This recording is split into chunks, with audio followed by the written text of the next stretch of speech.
भी आवाज जा रही है। चलो मैं श्रीमती लक्ष्मी साहू, शासकीय उच्चतर माध्यमिक विद्यालय खरकेना, सभी शिक्षक वृंदों को मेरा सादर नमन एवं मेरे प्यारे प्यारे विद्यार्थियों को बहुत बहुत स्नेह। जैसा कि हमें विदित है कि मुझे कक्षा 12वीं विषय हिंदी आरोह भाग 2 के अंतर्गत आत्म परिचय की शेष 2 पंक्तियां एवं दिन जल्दी जल्दी ढलता है शीर्षक का अध्ययन अध्यापन करने का सुअवसर प्राप्त हुआ है। तो आइए सर्वप्रथम हम उपर्युक्त शीर्षक के रचयिता श्री हरिवंश राय बच्चन जी की जीवनी की ओर प्रकाश डालेंगे। हरिवंश राय बच्चन जी की जीवनी। हरिवंश राय बच्चन जी का जन्म 27 नवंबर सन 1907 ईस्वी को इलाहाबाद प्रयागराज उत्तर प्रदेश में हुआ था। आपने इलाहाबाद विश्वविद्यालय से अंग्रेजी विषय में स्नातकोत्तर की उपाधि प्राप्त करके सन 1924 से 1952 तक इसी विश्वविद्यालय में प्राध्यापक पद पर कार्य किया। आपने कैम्ब्रिज विश्वविद्यालय इंग्लैंड से पीएचडी की उपाधि प्राप्त की थी। आप आकाशवाणी के साहित्यिक कार्यक्रमों से संबद्ध रहे। तदुपरांत विदेश मंत्रालय में हिंदी विशेषज्ञ भी रहे। आपको राज्यसभा के मनोनीत सदस्य सन 1976 में पद्म भूषण एवं 2 चट्टाने नामक आपकी रचना पर साहित्य अकादमी पुरस्कार से सम्मानित किया गया। सन 2003 ईस्वी में मुंबई में आपका निधन हुआ। जिन हरिवंश राय बच्चन जी का हम जीवन परिचय देख रहे हैं, उनसे सब हम परिचित हैं कि वे महानायक श्री अमिताभ बच्चन जी के पिताजी हैं और उन्हीं की रचना आज हम पढ़ने जा रहे हैं। और उनकी प्रमुख रचनाएं हैं मधुशाला, मधुबाला, मधु कलश, निशा नियंत्रण, एकांत संगीत, आकुल अंतर, मिलन यामिनी, सतरंगिणी, आरती एवं अंगारे, नए पुराने झरोखे, टूटी फूटी कड़िया, क्या भूलूं के क्या याद करूं, नींद का निर्माण, फिर बसेरे से दूर, 10 द्वार से सोपान तक, हेलमेट, जनगीता, मैकबेथ एवं प्रवासी की डायरी इत्यादि आपकी प्रमुख रचनाएं हैं। आपका संपूर्ण वाङ्मय बच्चन ग्रंथावली के नाम से 10 खंडों में प्रकाशित है। अब हम जो आत्म परिचय आज पढ़ने जा रहे हैं, उसका उद्देश्य क्या है, उसका केंद्रीय बिंदु क्या है, उस आत्म परिचय के माध्यम से कवि हमको क्या संदेश देना चाहते हैं, वो यहाँ पर वर्णित है। अपना परिचय देते हुए कवि ने संसार के साथ अपने द्वंद्वात्मक संबंध को व्यक्त किया है। आत्म परिचय नामक कविता में छायावादोत्तर गीति काव्य एवं दर्शन के सशक्त हस्ताक्षर कवि हरिवंश राय बच्चन ने यह स्पष्ट करना चाहा है कि स्वयं को जानना दुनिया को जानने से अधिक कठिन है। जग जीवन में निरपेक्ष और उदासीन रहना संभव नहीं है। सांसारिक दायित्व का भार उठाकर भी वह उससे स्नेह रखता है। वस्तुतः समाज से ही व्यक्ति का पहचान संभव है, लेकिन साथ ही दुनिया से उसका संबंध प्रीति कलह का है।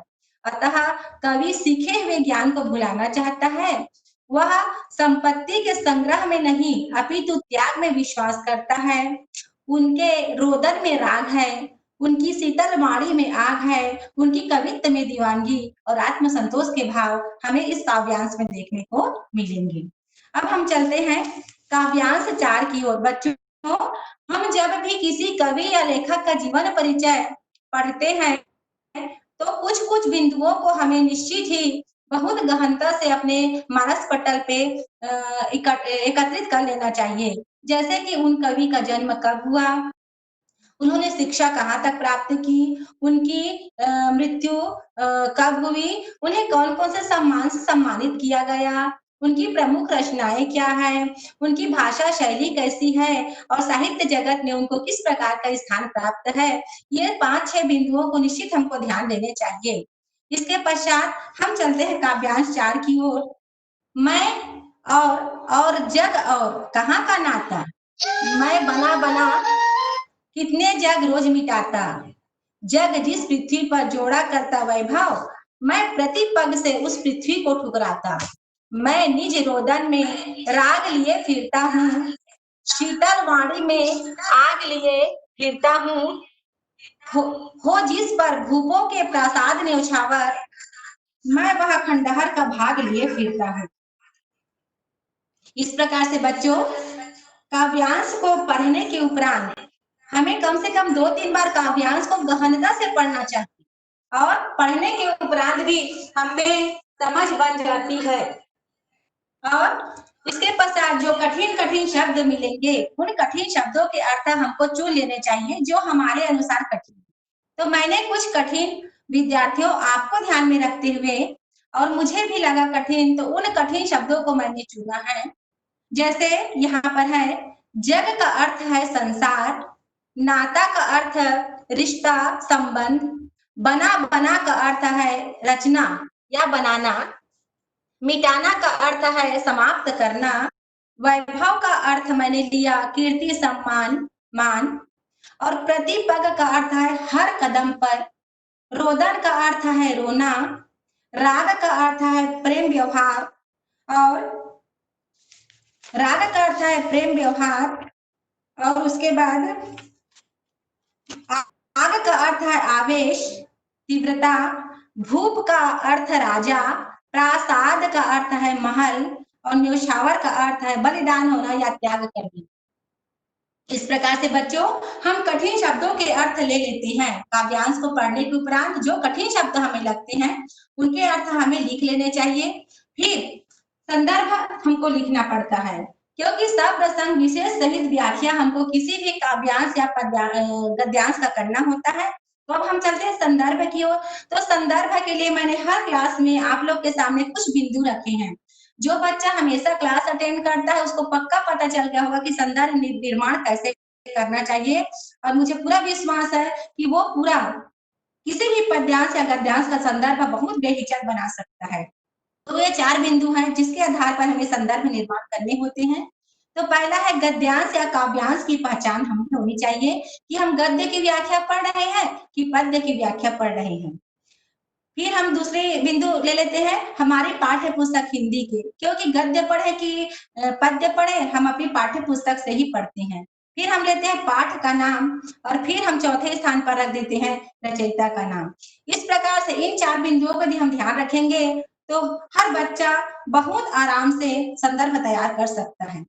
तो इन्हीं बिंदुओं के आधार पर यह संदर्भ प्रस्तुत है बच्चों।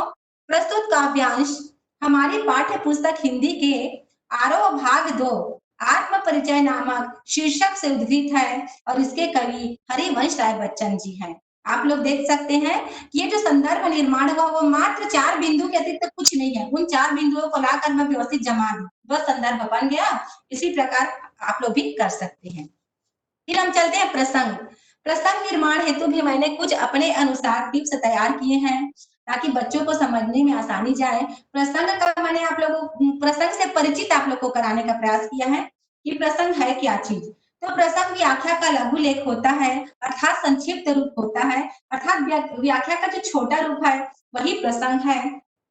प्रसंग हमें व्याख्या का पूरा परिचय देता है। व्याख्या में क्या घटित होने वाला है, किसका वर्णन होगा, इसके पहले जानकारी हमको प्रसंग के द्वारा मिल जाता है। प्रसंग हमें बताता है कि व्याख्या में किसका वर्णन होने वाला है। इस प्रकार प्रसंग से मैंने आप लोगों को परिचित कराया और फिर मैंने प्रसंग तैयार किया जो निम्नानुसार है। प्रसंग है इस काव्यांश में कवि ने अपना अस्तित्व संसार के अस्तित्व से भिन्न बताने का प्रयास किया है।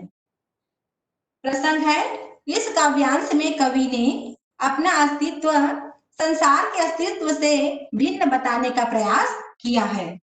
अब हम व्याख्या की ओर जाने के पूर्व व्याख्या के बिंदु देख लें। व्याख्या भी हम कैसा तैयार करें, क्योंकि मैंने देखा बड़ी बड़ी कक्षाओं के बच्चे भी क्या करते हैं, काव्यांश को ज्यों का त्यों उतार देते हैं। कवि कहते हैं शुरू में लिख देंगे फिर काव्यांश को उतार देते हैं। तो ऐसा व्याख्या तैयार नहीं करना है। हमें काव्यांश की व्याख्या कैसी करनी है, तो इसके लिए 2 बिंदु मैंने आप लोग के समक्ष रखा है। पहला है, सर्वप्रथम पद्यांश की पूरी पंक्तियों को अर्थ के साथ प्रारंभ से अंत तक हम समझें। मैंने बच्चों आप लोग को बताया कि काव्यांश को 2-3 बार निश्चित पढ़े हैं। पढ़ने के उपरांत कठिन शब्दों को चुने। अब यहाँ पर क्या कह रहा है, व्याख्या का पहला टिप्स कह रहा है कि पद्यांश की पूरी पंक्ति अर्थात पहले लाइन से अंतिम लाइन तक हर लाइन को हमें अर्थ के साथ, अर्थात जो हमने कठिन शब्दों के अर्थ चुने हैं ना, उन अर्थों के साथ प्रारंभ से अंत तक हम समझने का प्रयास करें।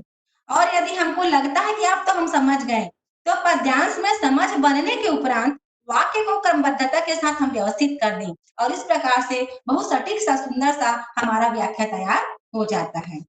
अब हम इन्हीं बिंदुओं, इन्हीं तर्कों के आधार पर व्याख्या को समझने का प्रयास करते हैं और व्याख्या को समझने के लिए हम काव्यांश 4 की ओर जाएंगे। अब मैंने काव्यांश 4 यहाँ क्यों लिखा है बच्चों? क्योंकि हमने इस पाठ के आत्म परिचय पाठ के काव्यांश 1, 2 और 3 का अध्ययन अध्यापन हमने पूर्व कक्षा में कर लिया है। इसीलिए जो शेष बचे काव्यांश थे उनको मैंने आज की क्लास के लिए चुना है, इसलिए काव्यांश 4 यहाँ पर लिखा गया है। समझते हैं काव्यांश 4 को। मैं और जग और कहाँ का नाता, मैं बना बना कितने जग रोज मिटाता। जग का अर्थ मैंने आप लोग को बताया संसार और नाता का अर्थ मैंने बताया रिश्ता और बना बना का अर्थ मैंने बताया निर्माण करना, रचना करना या बनाना और रोज का अर्थ प्रतिदिन और मिटाना का अर्थ समाप्त करना। तो 2 लाइन का अर्थ पहले समझने का प्रयास करें। मैं और जग और कहाँ का नाता। कवि हरिवंश राय बच्चन जी कहते हैं कि मेरा और संसार का, मैं और जग, मेरा और संसार का और संसार और मेरा। कवि कहते हैं कि मेरा और संसार का और संसार का और मेरा कैसा रिश्ता है, कहाँ का नाता, अर्थात किस प्रकार का नाता है, किस प्रकार का रिश्ता है। तो कवि इसी प्रथम लाइन में समझाने का प्रयास कर रहे हैं कि हरिवंश राय बच्चन जी कह रहे हैं कि मेरा और संसार का चिरस्थायी नाता या रिश्ता नहीं है, अर्थात हम एक दूसरे से कभी न कभी अलग होंगे, चाहे संसार मेरे से अलग हो या संसार से मैं अलग हूँ। इसलिए प्रथम लाइन में समझाने का प्रयास किया गया है कि मेरा और संसार का कोई चिरस्थायी नाता या रिश्ता नहीं है। मैं बना बना कितने जग रोज मिटाता। कवि आगे कहते हैं कि मैं अपनी कविता के माध्यम से, मैं अपनी रचना के माध्यम से इस प्रकार के संसार की प्रतिदिन रचना करता हूँ और प्रतिदिन उसको मैं मिटा देता हूँ। मैं बना बना कितने जग रोज मिटाता। मैं अपनी रचना के माध्यम से इस प्रकार के संसार की रचना प्रतिदिन करता हूँ और रोज ही मैं उसको मिटा देता हूँ। इस प्रकार 2 लाइन करता है। फिर नीचे, जग जिस पृथ्वी पर जोड़ा करता वैभव, जग जिस पृथ्वी पर जोड़ा करता वैभव, मैं प्रतिपग से उस पृथ्वी को ठुकराता। आगे कहते हैं कि जग का अर्थ वही संसार, पृथ्वी का अर्थ धरती, वैभव का अर्थ हमने लिया है कीर्ति, मान, सम्मान, यश से। आगे कवि कहते हैं कि संसार के जो लोग हैं, जग जिस पृथ्वी पर, संसार के जो लोग हैं इस धरती पर कीर्ति, सम्मान या अपना वैभव एकत्रित करते रहता है। जोड़ना मतलब एकत्रित करना, इकट्ठा करना। संसार के लोग इस धरती पर अपनी कीर्ति, मान, सम्मान इकट्ठा करते रहते हैं, जोड़ते रहते हैं। लेकिन मैं क्या करता हूँ, मैं प्रतिपग से उस पृथ्वी को ठुकराता। मैं हर कदम से, हर कदम पर ऐसे मान सम्मान को ऐसे मान सम्मान का मैं तिरस्कार करते रहता हूँ। कवि कहते हैं कि इस संसार में लोग कीर्ति और मान सम्मान को एकत्रित करते रहते हैं, प्राप्त करते रहते हैं, लेकिन मैं अपनी कविता के माध्यम से इस प्रकार के मान सम्मान को अपने प्रतिपग पर, हर कदम पर मैं तिरस्कार करते जाता हूँ। मैं निज रोदन से राग लिए फिरता हूँ। निज का अर्थ अपना और रोदन का अर्थ है रोना। मैं अपने रोने में, मैं अपने रुदन से, मैं अपने रोने में भी, राग का अर्थ मैंने बताया प्रेम, मैं अपने रोने में भी संसार के लिए प्रेम लिए फिरता हूँ। मैं रोता हूँ लेकिन संसार को मैं प्रेम देता हूँ। कवि कहते हैं कि मैं निज रोदन में राग लिए फिरता हूँ, मैं स्वयं रोता हूँ लेकिन संसार के लिए प्रेम रखता हूँ। शीतल वाणी में आग लिए फिरता हूँ। शीतल वाणी, ठंडी वाणी, ठंडी वाक्य में मैं, मेरी वाक्य ठंडी है, मेरी जो कविता है बहुत मधुर है, कोमल है, लेकिन उस मेरे हृदय के अंदर किस प्रकार का आग विद्यमान है उसको मैं ही महसूस करता हूँ। अर्थात कवि कहते हैं कि मेरी ठंडी वाणी में भी आग विद्यमान है। हो जिस पर भूपों के प्रासाद न्यौछावर, मैं वह खंडहर का भाग लिए फिरता हूँ। आगे कवि कहते हैं कि इस संसार में राजाओं के महल जहां पर न्यौछावर हो जाते हैं, भूप का अर्थ राजा, प्रासाद का अर्थ महल और न्यौछावर का अर्थ है बलि होना, समाप्त होना। कवि कहते हैं कि इस संसार में जहां बड़े-बड़े राजाओं के महल न्यौछावर हो जाते हैं, समाप्त हो जाते हैं, मैं तो उसी समाप्त महल के जो छोटे-छोटे खंडहर रहते हैं, उसी खंडहर को धारण करके जीवन यापन करता हूँ। इस प्रकार से कवि ने अपने और संसार के बीच में जो नाता है वह चिरस्थायी नहीं है, उसी को समझाने का यहाँ पर प्रयास किया है। मैं इस काव्यांश की पुनरावृत्ति करना चाहूंगी। आपके सामने तस्वीर मैंने कुछ चुने हैं। संसार का चित्र है ग्लोब के माध्यम से, फिर यहाँ पर मैंने महल का चित्र भी लिया और राजा का भी चित्र लिया। क्योंकि राजाओं के महल जहाँ समाप्त होते हैं, उनके टुकड़ों का जो कुछ भाग है उसी को कवि ग्रहण करता है। इसलिए मैंने इस चित्र को आप लोग के सामने रखा। एक बार और समझाने का प्रयास करती हूँ। मैं और जग और कहाँ का नाटक, कवि कहते हैं मेरा और संसार का किस प्रकार का चिरस्थायी नाता हो सकता है, अर्थात मेरा और संसार का चिरस्थायी नाता नहीं है। मैं बना बना कितने जग रोज मिटाता, मैं इस प्रकार के संसार को रोज निर्माण करता हूँ, इस प्रकार के संसार का रोज निर्माण करता हूँ और रोज ही उसको मैं समाप्त कर देता हूँ अपनी रचना के माध्यम से। जग जिस पृथ्वी पर जोड़ा करता वैभव, संसार के लोग जिस पृथ्वी पर रहकर मान सम्मान एकत्रित करते रहते हैं, मैं ऐसे मान सम्मान को अपनी रचना के माध्यम से हर कदम पर ठुकराता जाता हूँ या हर कदम पर उसका तिरस्कार करते जाता हूँ। मैं निज रोदन में राग लिए फिरता हूँ। कवि कहते हैं कि मैं रोता हूँ, मैं जब स्वयं रोता हूँ, मैं स्वयं दुखी होता हूँ, लेकिन संसार को के लिए मैं प्रेम अपने हृदय में रखता हूँ। शीतल वाणी में आग लिए फिरता हूँ। मेरी शीतल वाणी की जो कविता है, वह उसमें उसमें भी अंदर में आग विद्यमान रहता है। हो जिस पर भूपों के प्रसाद न्यौछावर। आगे कवि कहते हैं कि जिस संसार में बड़े-बड़े महाराजाओं के महल समाप्त हो जाते हैं, उस संसार में समाप्त हुए महलों के छोटे-छोटे भागों को मैं ग्रहण करता हूँ। उस खंडहर को मैं अपने हिस्से में शामिल करता हूँ। इस प्रकार से संसार के लिए मैं संसार को प्रेम देता हूँ और संसार और मेरा चिरस्थायी नाता नहीं है। इसको समझाने का कवि ने यहाँ पर प्रयास किया है। अब हम विशेष की ओर जाएंगे सर जी। विशेष हेतु भी मैंने कुछ बिंदु रखे हैं बच्चों। हमेशा मैं ये बिंदु प्रस्तुत इसलिए करती हूँ क्योंकि नए-नए बच्चे रहते हैं, जुड़ते हैं। जो बच्चे हमेशा क्लास अटेंड करते हैं उनको पता है कि विशेष कैसे तैयार करें। तो भाषा की पहचान है तो हम एक विशेष ले सकते हैं। अलंकार की पहचान हम में है तो दूसरा विशेष ले सकते हैं। गुण की पहचान हम में होनी चाहिए तो हम और विशेष उस काव्यांश से निकाल सकते हैं। गेयता के गुण प्रत्येक काव्यांश में विद्यमान होता है, इसलिए जो चौथा गेयता लिखा है वो सभी काव्यांश के लिए लागू होगा। पांचवा है भावों की पहचान, अर्थात उस कविता में, इस काव्यांश में कौन से भाव लिया गया है, तो वो भावों की पहचान यदि हम में है तो हम और एक विशेष ले सकते हैं। इसी प्रकार से इन्हीं बिंदुओं को ध्यान में रखते हुए मैंने आप लोग के समक्ष इस प्रकार से विशेष रखे हैं। पहला विशेष मैंने लिया है, भाषा सरल, सहज एवं प्रवाह युक्त है।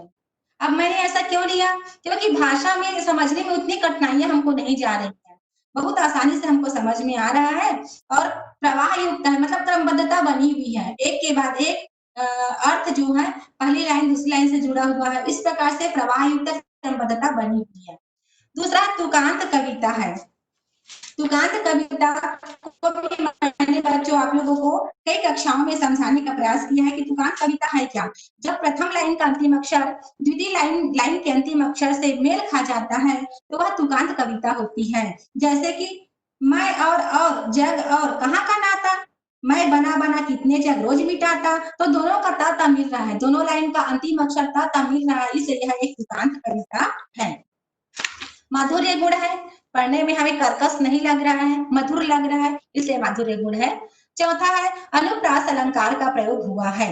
अर्थात मैं बना बना कितने जग रोज मिटाता। इसमें अनुप्रास अलंकार का प्रयोग हुआ है। ब बा की आवृत्ति हो रही है, ब ब वर्ण की आवृत्ति हो रही है, ना ना वर्ण की भी आवृत्ति हो रही है, इसलिए यहाँ पर अनुप्रास अलंकार का प्रयोग हुआ है। ऐसा विशेष हम ले सकते हैं। पांचवा, संसार से पृथक अस्तित्व की बात कवि ने कही है कि आखिर एक दिन हम संसार से अलग हो जाएंगे या संसार हमसे अलग हो जाएगा। तो यहाँ पर पृथकता के अस्तित्व की बात यहाँ पर बताई गई है। इस प्रकार से विशेषण ले सकते हैं। अब हम अगली काव्यांश की ओर जाएंगे। काव्यांश 5। मैं रोया इसको तुम कहते हो गाना, मैं फूट पड़ा तुम कहते छंद बनाना। क्यों कवि कहकर संसार मुझे अपनाए, मैं दुनिया का हूँ एक नया दीवाना। मैं दीवानों का वेश लिए फिरता हूँ, मैं मादकता निशेष लिए फिरता हूँ। जिसको सुनकर जग झूके लहराए, मैं मस्ती का संदेश लिए फिरता हूँ। हमें 2-3 बार काव्यांश को निश्चित पढ़ लेने चाहिए, फिर कठिन शब्दों के अर्थ चुनकर उनके अर्थ जान लेने चाहिए। हमेशा मैं आप लोग को बोलती हूँ कि काव्यांश या गद्यांश को निश्चित 2-3 बार पढ़ें। बिल्कुल ऐसा नहीं है कि समझ में आ गया, 2-3 बार पढ़ें, उसके बाद ही हम कठिन शब्दों के अर्थ चुने और उसका अर्थ जान लें। मैंने कुछ कठिन शब्द लिए हैं। रोना का अर्थ है मन की पीड़ा को प्रकट करना। फूट पड़ना का अर्थ है फपक फपक फपक कर रोना।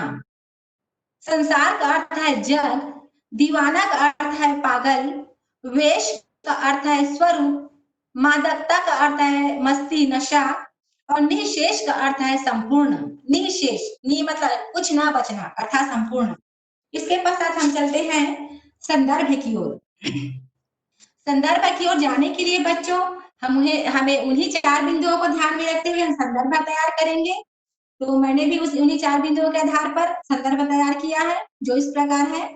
प्रस्तुत काव्यांश हमारी पाठ्य पुस्तक हिंदी के आरोह भाग 2 आत्म परिचय नामक शीर्षक से उद्धृत है। इसके कवि हरिवंश राय बच्चन जी हैं। फिर हम चलेंगे प्रसंग की ओर। इस काव्यांश में कवि प्रेम पूर्ण होकर संसार को भी प्रेम का संदेश देना चाह रहे हैं। अब देखिए, मैं आप लोगों को बताई कि प्रसंग हमें व्याख्या का पूर्व परिचय देता है। प्रसंग में हमें व्याख्या की पूर्व जानकारी मिल जाती है। तो हम जब देख रहे हैं कि कवि प्रेम पूर्ण हो जाते हैं, उसके बाद संसार को प्रेम का संदेश देना चाह रहे हैं, तो हमको समझ में आ गया ना कि व्याख्या में किसका वर्णन होगा। तो कवि संसार को कैसा प्रेम बांटना चाहते हैं, उसका वर्णन निश्चित होगा। ये हमें प्रसंग के द्वारा ही समझ में आ जाता है। तो अब हम इस व्याख्या को समझने के लिए काव्यांश 5 की ओर आ गए हैं। मैं रोया इसको तुम कहते हो गाना। हरिवंश राय बच्चन जी कहते हैं कि रोया, रोना का मतलब है मन की पीड़ा प्रकट करना। तो हरिवंश राय बच्चन जी कहते हैं कि जब मैं लोगों के सामने अपनी मन की पीड़ा को प्रकट करता हूँ, व्यक्त करता हूँ, तो लोग मुझे क्या समझते हैं कि मैं गाना तैयार कर रहा हूँ। मैं रोया इसको तुम कहते हो गाना। तुम कहना मतलब संसारिक लोगों का कहना। मैं रोया इसको तुम कहते हो गाना। जब मैं मन की पीड़ा को लोगों के सामने प्रकट करता हूँ, तो संसार के लोग मुझे कहते हैं कि मैं गीत तैयार कर रहा हूँ, गाना तैयार कर रहा हूँ। मैं फूट पड़ा, तुम कहते छंद बनाना। आगे कवि कहते हैं कि जब मैं फपक फपक कर रोने लगता हूँ, तब भी लोग मुझे समझते हैं कि मैं छंद का निर्माण कर रहा हूँ। क्यों कवि कहकर संसार मुझे अपनाए, ऐसा क्यों हुआ?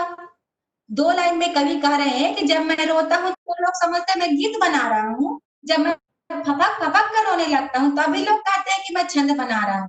क्यों ऐसा कहते हैं? क्योंकि लोग जो सांसारिक लोग हैं, इनको मात्र कवि समझ रहे हैं। क्यों कवि कहकर संसार मुझे अपनाए। हरिवंश राय बच्चन जी कहते हैं कि संसार के लोग सिर्फ मुझे कवि के रूप में देखते हैं, इसलिए मेरे प्रत्येक कार्य को वो कविता बनाना या छंद बनाना ही समझते हैं। लेकिन आगे कहते हैं, मैं दुनिया का हूँ एक नया दीवाना, मैं दीवानों का वेश लिए फिरता हूँ। हरिवंश राय बच्चन जी कहते हैं कि मैं भी संसार, दुनिया अर्थात संसार, मैं भी संसार में आप ही के जैसा एक दीवाना हूँ। जिस प्रकार संसार के लोग रहते हैं, उसी प्रकार का एक दीवाना व्यक्ति हूँ दुनिया का मैं भी।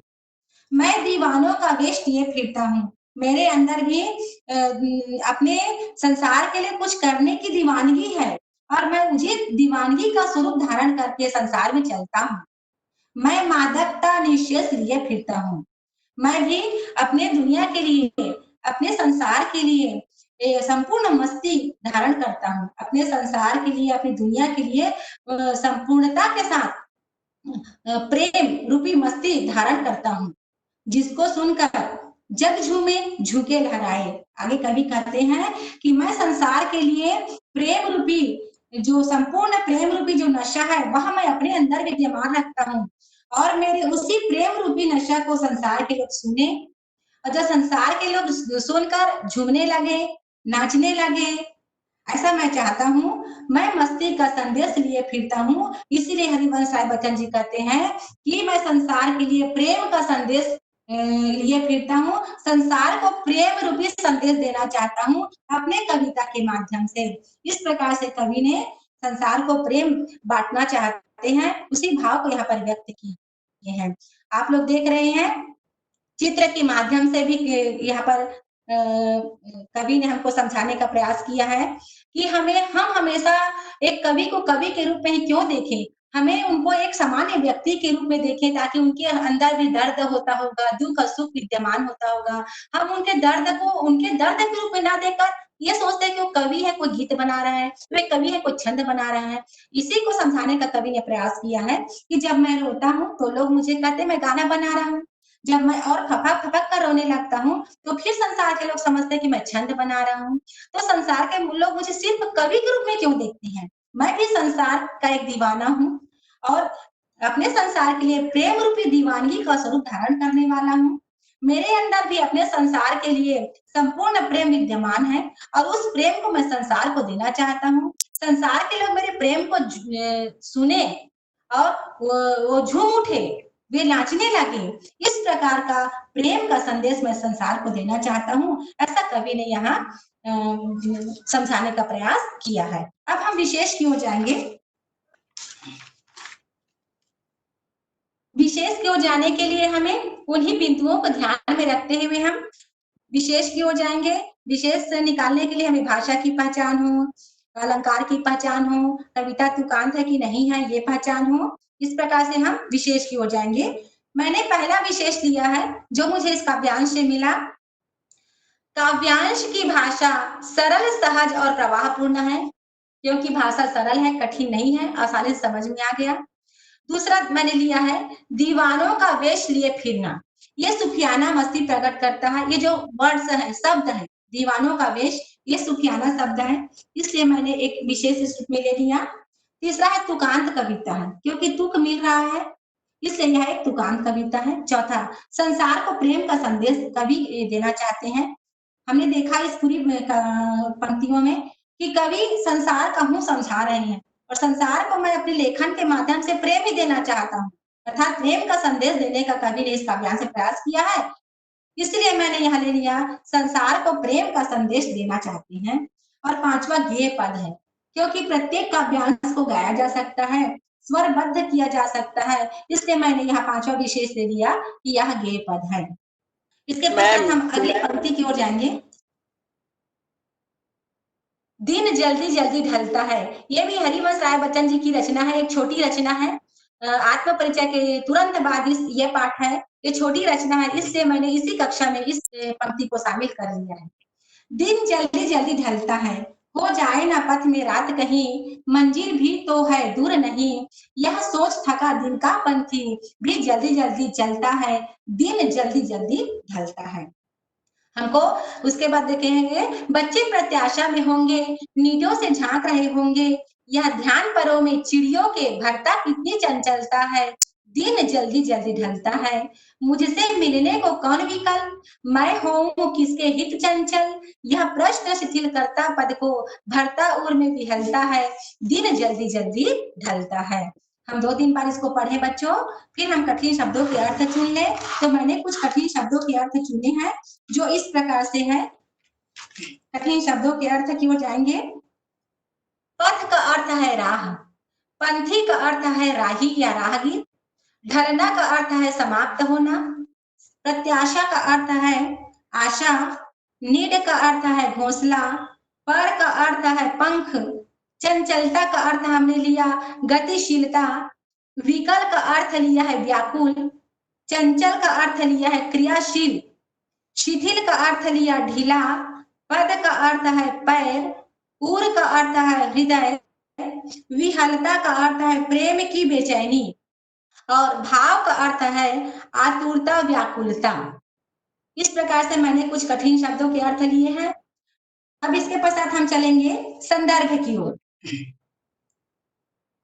प्रस्तुत काव्यांश हमारी पाठ्य पुस्तक हिंदी के आरोह भाग 2 की दिन जल्दी जल्दी ढलता है नामक शीर्षक से उद्गीत है और इसके कवि हरिवंश राय बच्चन जी हैं। फिर प्रसंग की ओर जाएंगे। इस कविता में कवि ने क्षण प्रति क्षण बीतते समय के साथ लक्ष्य प्राप्ति की आतुरता को दर्शाया है। तो प्रसंग से हमको समझ में आ जाता है कि प्रसंग के बाद व्याख्या में किसका वर्णन होगा, कि किस प्रकार वक्त बीत रहा है और हम लक्ष्य की प्राप्ति की ओर जब हम अग्रसर होते हैं तो कैसे दिन हमें छोटा लगने लगता है, इसी का वर्णन हमें व्याख्या में देखने को मिलेगा। अब हम चलते हैं ये काव्यांश की ओर। काव्यांश की ओर जाएंगे सर जी। दिन जल्दी जल्दी ढलता है, काव्यांश की ओर व्याख्या समझने के लिए। हाँ सर जी, थैंक यू, ठीक है सर जी। दिन जल्दी जल्दी ढलता है। कवि हरिवंश राय बच्चन जी हमें बता रहे हैं कि दिन किस प्रकार जल्दी ढलता है। ये हमें महसूस होता है कि दिन जल्दी क्यों कैसे गुजर रहा है, ये हमें कब महसूस होता है। हो जाए ना पथ में रात कहीं, पथ का अर्थ है रास्ता, और मंजिल भी तो है दूर नहीं, यह सोच थका दिन का पंथी, पंथी का अर्थ है राहगीर, जल्दी जल्दी चलता है। कवि हरिवंश राय बच्चन जी कहते हैं कि रास्ते में कहीं रात ना हो जाए, रास्ते में रात ना हो जाए, यह सोचकर जो राहगीर है वह मन में विचार करता है कि मेरी मंजिल बहुत दूर नहीं है, पास ही मंजिल है और अगर रात हो जाएगा तो मैं मंजिल तक नहीं पहुंच पाऊंगा। यह सोचकर जो राहगीर है वह चलते चलते दिन भर थका रहता है, लेकिन जब वो सोचता है कि मंजिल तो पास ही है तो उसकी गति और बढ़ जाती है और दिन जल्दी जल्दी ढलता है। और जब उसकी गति, पैरों की गति बढ़ जाती है, वो महसूस करने लगता है कि दिन जल्दी बीत रहा है, मैं मंजिल को जल्दी प्राप्त कर लूं क्योंकि दिन की समाप्ति होने वाली है। यह सोचकर उसकी गति और बढ़ जाती है। इसी प्रकार बच्चे प्रत्याशा में होंगे, प्रत्याशा का अर्थ है आशा और नीड का अर्थ है घोंसला।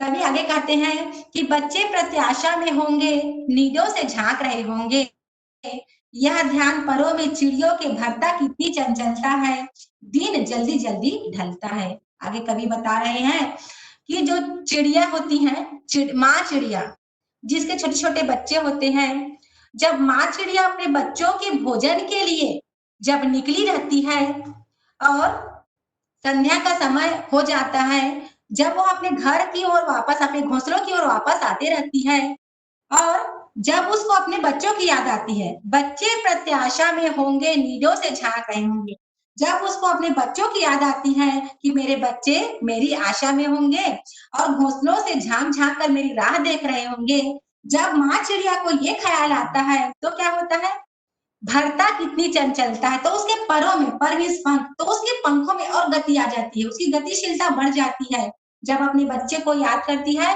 कि मेरे बच्चे घोंसलों से झांक कर देख रहे होंगे, मेरी राह देख रहे होंगे।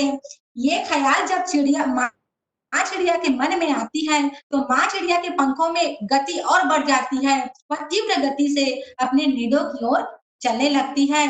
तब भी उसके मन में ख्याल आता है कि दिन जल्दी ढल रहा है, जल्दी बीत रहा है, पता नहीं मैं अपने बच्चों के पास दिन रहते पहुंच पाऊंगी कि नहीं। फिर आगे कवि कहते हैं, मुझसे मिलने को कौन विकल, मैं हूँ किसके हित चंचल, यह प्रश्न शिथिल करता पद को, भरता उर में विहलता है, दिन जल्दी जल्दी ढलता है। आगे कवि कहते हैं, हमने ऊपर के दोनों वक्तव्यों में देखा कि एक पथिक रहता है राहगीर, वह अपनी मंजिल को प्राप्त करने के लिए जल्दी चलता है ताकि दिन ना बीते। और एक चिड़िया होती है जो जिसको अपने बच्चों की याद आती है तो उसके पंखों में गति आ जाती है। लेकिन अंतिम पंक्ति ये कहता है, मुझसे मिलने को कौन विकल। कवि कहते हैं कि यदि किसी व्यक्ति के मन में ये बात आ जाता है कि मुझसे मिलने के लिए कौन व्याकुल हो रहा होगा, मुझसे मिलने के लिए कौन व्याकुल हो रहा होगा, मैं हूँ किसके हित चंचल। तो मुझसे मिलने के लिए कोई व्याकुल नहीं हो रहा है, तो मैं किसके लिए अपनी गति को बढ़ाऊं, मैं हूँ किसके हित चंचल, तो मैं किसके लिए अपनी गति को बढ़ाऊं। यह प्रश्न शिथिल करता पद को।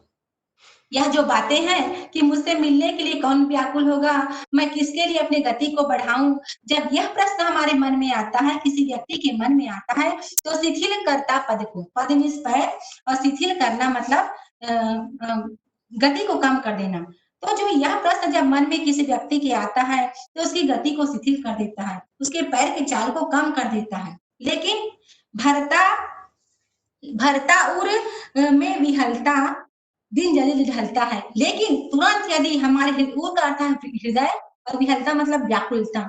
लेकिन यदि हमारे हृदय में किसी की प्रेम की अचानक याद आती है तो उसे मिलने के लिए हमारा हृदय व्याकुल हो जाता है और उस समय हमें लगता है कि दिन इतना जल्दी क्यों ढल रहा है, दिन जल्दी ढले।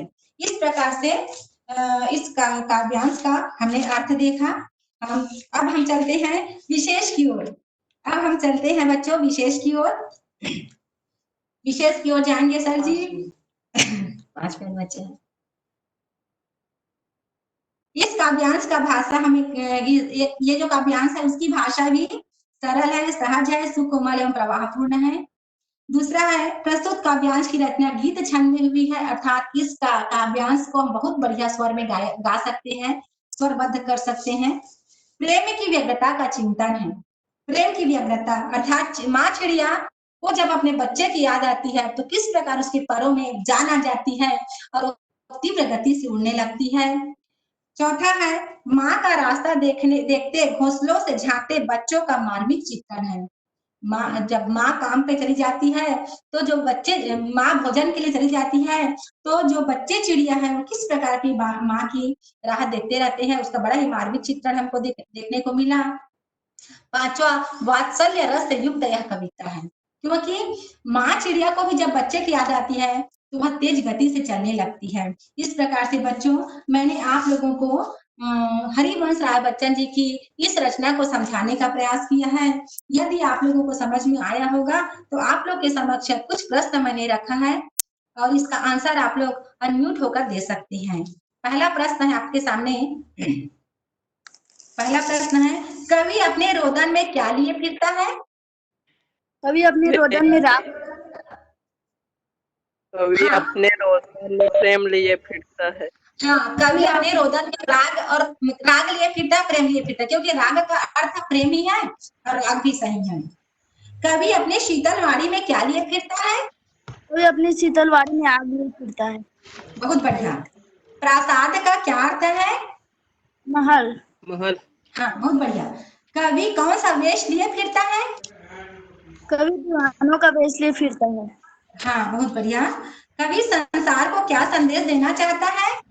कवि संसार को प्रेम की मस्ती का संदेश देना चाहता है। ठीक, बहुत बढ़िया। निःशेष का क्या अर्थ है। संपूर्ण। बहुत बढ़िया। प्रिया बोल रही है क्या। जी मैम। बहुत बढ़िया, थैंक यू। दिन जल्दी जल्दी ढलता है कि रचनाकार कौन है। डॉक्टर हरिवंश। हाँ, प्रमोद। बढ़िया। प्रमोद का आवाज है क्या। नहीं मैम। अच्छा, कौन। मैं बिलासपुर डगनिया से बोल रहा हूँ मैम। बहुत बढ़िया। तुम्हारा क्या नाम है बेटा। क्या नाम है। दीपक कुमार साहू। हाँ, थैंक यू। पंथी का क्या अर्थ है। राहगीर। राहगीर। बहुत बढ़िया। हाँ, राहगीर। बच्चे नीडों में से किसको झांक रहे होंगे। अपनी माँ को। हाँ, अपनी माँ को। बहुत बढ़िया। माँ चिड़ियों के पैरों में क्यों चंचलता आ जाती है। क्योंकि वो सोच रहे होंगे कि मेरे बच्चे मेरे राह देख रहे होंगे करके। बहुत बढ़िया, धन्यवाद। बहुत बहुत धन्यवाद। पहली बार जुड़े हो क्या। Yes ma'am. धन्यवाद, हर बार जुड़ना, अपना नंबर मुझे देना। जी मैम। जी बिल्कुल। हाँ सर जी, इस हाँ। प्रकार से हमारा ये क्लास यहाँ तक बिल्कुल है सर जी। बच्चों ने आंसर दिया, बहुत बहुत धन्यवाद बच्चों आपको। आपको बिल्कुल। भी थैंक यू मैम। बहुत धन्यवाद मैडम, बहुत धन्यवाद बच्चों। अभी 12:30 बजे क्विज कंपटीशन स्टार्ट होगा। आप लोगों में से अधिकांश लोगों के पास जी लिंक आ गया होगा, है ना? दीपक आपके जी पास नहीं है? सर। कौन से आ ग्रुप गया? में सर? सभी ग्रुप में क्विज कंपटीशन का हमेशा आ भेजते हैं। गया है सर। ओके, जिनको नहीं आया हो अपने दोस्तों से और जी मैडम के ग्रुप सर, से। आ गया। ठीक है बेटा, ठीक है, ठीक है, बहुत बढ़िया। तो क्विज कंपटीशन में आपको समय से पहले जी सर। जुड़ना होगा, क्योंकि बाद में फिर ज्यादा लोग जुड़ जाते हैं तो फिर नहीं जुड़ पाते, है ना? ठीक है, तो कोशिश करिए और जी ज्वाइन सर। करिए, और उसके बाद फिर हम उसमें भाग लेंगे। 4 प्रश्न, मतलब 4 अलग अलग बीचों में हैं, और पिछले बार भी अलग अलग लोगों ने उसको जीता भी है। बहुत अच्छा, बहुत धन्यवाद लक्ष्मी मैडम। और काफी बच्चों को बहुत धन्यवाद थैंक कि यू सर जी। 100% इस बार बच्चे ही पूरी चीजों को लेके जुड़े हुए हैं। बहुत धन्यवाद आपका, और आपकी मेहनत और आपके जो जुझारूपन है उसको सलाम है। सभी गुरु तुझे सलाम के तहत भी, क्योंकि इतनी लगातार आप क्लास ले रहे हैं इन सब चीजों को लेके। बहुत धन्यवाद आप सभी का। मैं यहीं पास विराम दूंगा, और आगे की क्लास की तैयारी के लिए मैं 12:30 बजे हम लोग सब लोग फिर से एक बार जुटेंगे। ठीक है, बहुत धन्यवाद सभी को। जय हिंद। जी जी सर, जी सर। जय हिंद सर जी। जय हिंद।